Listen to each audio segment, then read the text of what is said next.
Part 8, The Solitary Reaper, more technical aspects, figures of speech used by the poet. The first is metaphor.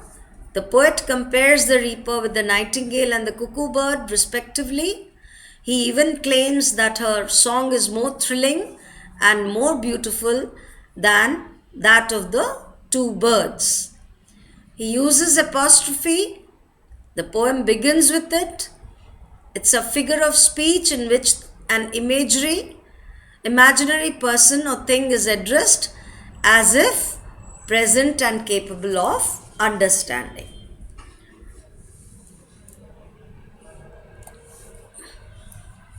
The theme, as I have stated earlier, there is a lot of imagination. The Solitary Reaper is about the power of imagination to transform common everyday events into representations of larger reality.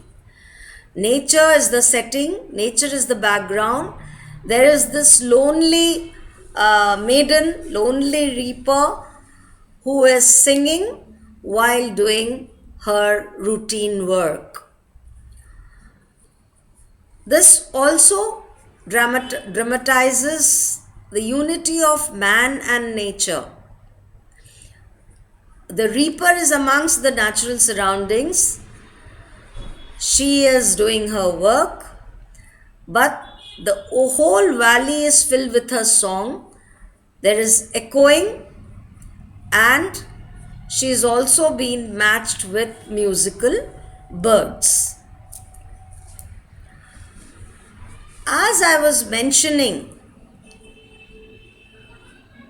the daffodils, I would like you must have all read daffodils earlier, even in your school days. You see, it begins with I wandered lonely as a cloud that floats on high over vales and hills, when all at once I saw a crowd, a host of golden daffodils. And then he says it's beside the lake, beneath the trees, fluttering and dancing in the breeze. And then he sees a host of them. He sees them in large numbers, and his heart is filled with pleasure. You can see the colors, you can see the green blue background with the colors, with the bright yellow color of the daffodils. All this is a pleasure, is a treat to the sight. But and the fluttering of the daffodils, everything is so impressive. But Wordsworth's philosophy comes out in the last stanza, which is, for oft when on my couch I lie, in vacant or in pensive mood, they flash upon my inward eye, which is the bliss of solitude, and then my heart with pleasure fills and dances with the daffodils. He says that as he lies, he while wandering, just as while wandering, he came across the maiden and solitary reaper. While wandering, he came across this beautiful place where there were a large number of daffodils beside the lake, beneath the trees, and they were fluttering and dancing in the breeze. So, this sight is itself so impressive for a poet who loves nature, who loves to quote nature. The impression that this sight had on his mind is beautifully depicted in this last stanza, in which he says, when he lies on his couch in vacant or in pensive mood, either he's not thinking about anything or he is deeply thinking about something. The sight of the daffodils flash upon his inward eye, that is his mind, giving him peace, giving him happiness, giving him that joy.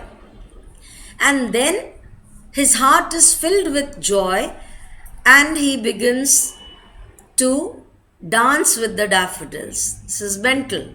He begins to dance with the daffodils.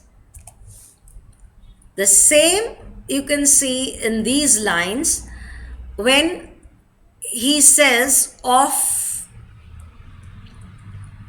the solitary reaper, he listened motionless and still. The impressions that he gathered at that time was there with him. But then, as he mounted up the hill, he bore the music and it could be heard even after it wasn't heard actually, even after it couldn't be heard, uh, he could feel the music. This is the fine example of Wordsworth's philosophy of emotions recollected in tranquility, which means that the feelings gained at a particular experience return when remembered in peace, when remembered in silence. Emotions is feelings, recollected is remembered, tranquility is peace. Feelings remembered while one is at peace.